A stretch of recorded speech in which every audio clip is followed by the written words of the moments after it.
our brave troops and their families stand up for us. For years, we've asked so much of so few. Now we have a chance to serve these heroes. To give time, offer comfort, or lend a hand. To ease the burden on a military family. Let's honor their service by volunteering ours. Florida A&M University students have explored international cultures while discovering what they can become.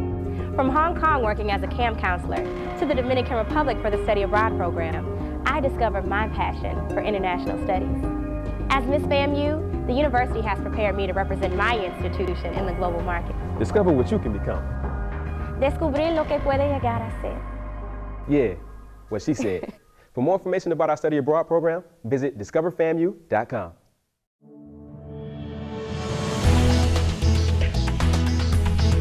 From the highest of 7 hills in Florida's capital city, covering every corner of the Big Bend, this is the award-winning News 20 at 5 Live. A family dispute left one brother dead and the other one sitting in jail. Good evening and welcome to the special edition of TV News 20 at 5. I'm Jabri Williams. And I'm Brianna Willingham. Tallahassee police responded to a domestic disturbance call in the Goodwood neighborhood Saturday afternoon. When officers arrived, they found David Bracken dead. Bracken suffered from an apparent stab wound to his neck.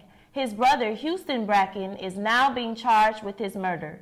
Bracken has been booked into the Leon County Jail and is currently without bond. Police continue to search for a second suspect after a deadly shooting early Sunday morning. Michael Williams, 29, was shot and killed in the robbery around 3:15 on South Monroe Street. Police arrested Kenya Williams, no relation of Tallahassee. Williams is now being charged with first-degree murder, armed robbery with a firearm, and possession of a firearm by a convicted felon. Police are not releasing a detailed description of the second suspect, but say they're searching for him. Police are now asking for your help. Witnesses are urged to call 850-891-4200 or Crime Stoppers at 574-TIPS. 4 people were arrested in a counterfeit check cashing scheme. Deputies were called after a man attempted to cash a fraudulent check at SunTrust Bradfordville branch on Thomasville Road. When Leon County Sheriff deputies responded, they found suspect Jose Rosario inside. Rosario, along with Miguel Sanchez, Federico Blanco, and Laura Pina, were arrested. Deputies are still doing a thorough investigation on the incident and say there can possibly be more charges and arrests. Tallahassee Ethics Board met for the first time in March. The board's meeting, the 4 existing members appointed 2 additional members to fill out the 6-member board. The members say they feel confident about the direction of the group and the dynamic of its representatives. Ethics Officer Julie Meadows Keefe delivered an extensive report outlining her duties. She has been working with the city since September. The board's next meeting will be held on Monday, April 6th. Leon County classrooms may be in for an upgrade. With the increase of enrollment, schools are looking to expand. Here's Amber Mackey with more information. Increasing enrollments and state-imposed limits on class size has required the Leon County School District to expand on classroom portables. However, Leon High School Assistant Principal Sarah Hembry is not pleased with its impact on education. Although we have fewer kids in classrooms, we have less classes that we're able to offer. I have less ability to offer new courses, and sometimes I can't offer the courses that my kids actually want. Lowering class sizes in Leon County schools is also affecting teachers' salaries. Although physical education teacher Joy Becker hasn't received a raise in 5 years, she still enjoys teaching in classroom portables. Those of us that are in education for the long haul are here for the kids, and we're here to do what's best for our school, and that's what we do. So, you know, of course, it's always nice to get any type of a raise, but, you know, if we can't get a raise, then hopefully we will next year. The legislature wanted the classrooms to receive more individualized instruction. However, with no money or space received, thousands of teaching units have disappeared, while the student population continues to increase. While the number of students in the portable classrooms are steadily increasing, the Leon County school system is still trying to adjust to funding changes. This has been Amber Mackey reporting for News 20 at 5. Be sure to check in and see if your child's school will be one of the schools that's expanding. The state of Florida will be using a new form of standardized testing. Florida is saying bye to the FCAT. See how this can affect your child. We will have more after the break. Stay tuned. You're watching TV News 20 at 5.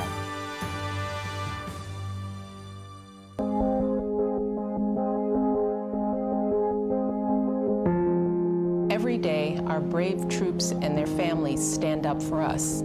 For years, we've asked so much of so few. Now we have a chance to serve these heroes. To give time, offer comfort, or lend a hand. To ease the burden on a military family. Let's honor their service by volunteering ours.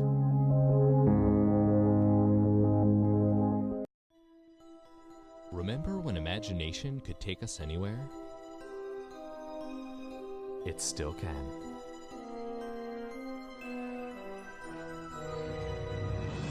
Destination Imagination is an extraordinary after-school activity that lets any child experience creativity, teamwork, and problem-solving. Parents and teachers, start a Destination Imagination team and let your child begin the journey of a lifetime. Welcome back. I'm Brianna Willingham. The Florida Comprehensive Assessment Test, also known as the FCAT, is now a thing of the past. Whitney Tolbert has more on this story.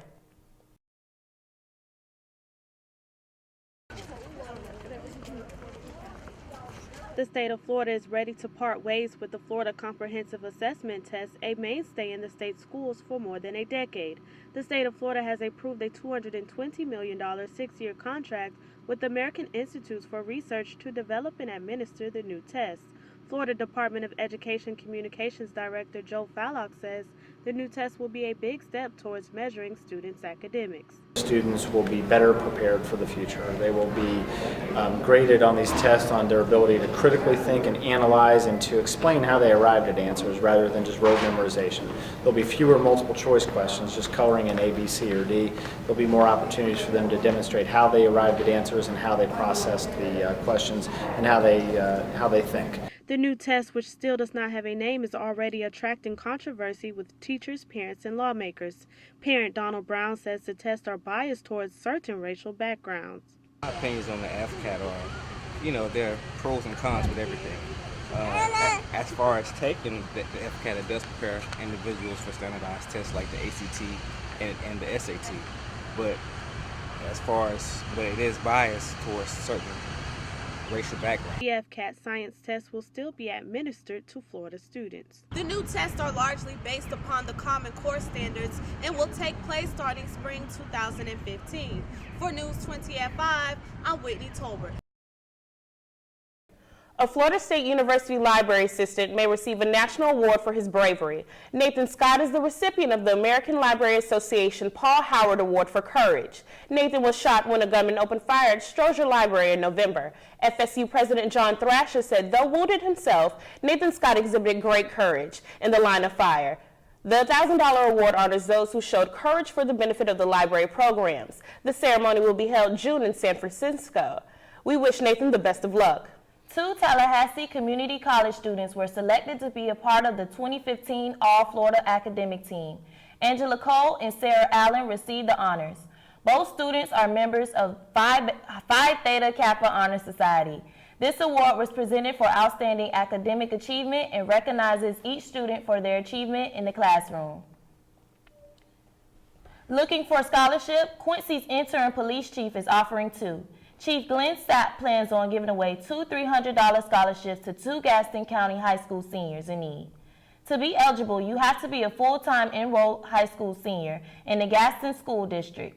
Submit a 300-word essay on why you should receive the scholarship and 2 letters of reference from teachers or guidance counselors. Applications are at the Quincy Police Department and will be available through March 31st. Deadline to submit applications will be April 30th. There are 2 young men who are flipping their way right into the National Future Stars Championship. See how after the break.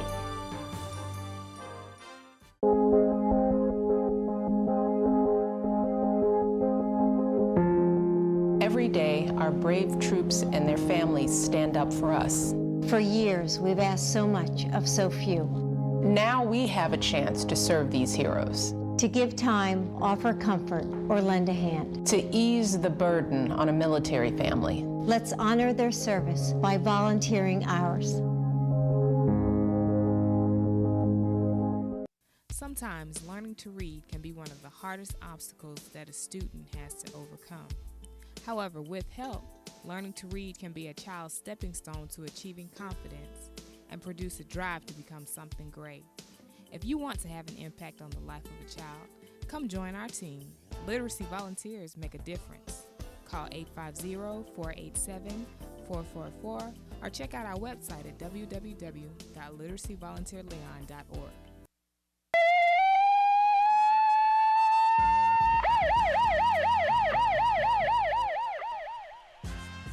Volunteer Leon's Youth Corps is a great way to become more involved in your community and a great way to make new friends. To learn more about how to join Volunteer Leon's Youth Corps, call 921-3015 or visit the website at www.volunteerleon.org. Volunteer Leon Youth Corps rocks! These young men are ready for the big leagues. These future gymnasts are preparing to compete in nationals. Chelsea McDonald has more. Meet Chase Lane and Jeb Ward. These two are not the typical 12-year-olds because they are only two of the 3 boys in the Southeast region who are going to the National Future Stars Championship. My coach Nikolai and Coach Jim, they chose me and Jeb to go to the Future Stars Colorado. They thought we were ready and we were good. In October, the best friends qualified for nationals at the regional meet in Atlanta, Georgia. They practice 6 days a week, and they are never scared of trying new somersaults and backflips. It's just exciting, it's just, it never gets old. There's just new things on and on for other sports, you just work at it, but the same things, there's just always something new. This type of positive attitude keeps the boys focused. Their coach Nikolai says that they are a couple of clowns, but these jokesters know when to settle down and work on their skills.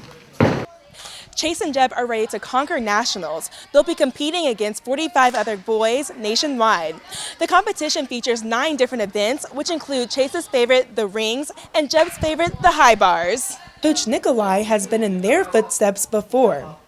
The retired gymnast will be traveling with them to the championship in Colorado Springs, Colorado. It's a one-day competition, and they go through the normal 6 events, the 6 men's events: floor, pommel horse, rings, vault, parallel bars, and horizontal bar. Gym Force Gymnastics has had a total of 16 people to make it to nationals, including Jeb. This will be his 2nd year going to compete.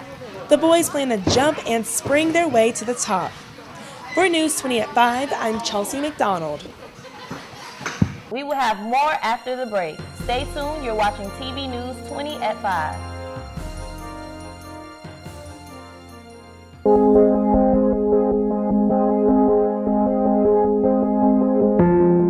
Every day, our brave troops and their families stand up for us. For years, we've asked so much of so few. Now we have a chance to serve these heroes. To give time, offer comfort, or lend a hand. To ease the burden on a military family. Let's honor their service by volunteering ours. Life is full of decisions. One of the most important decisions you'll make is how you spend your time.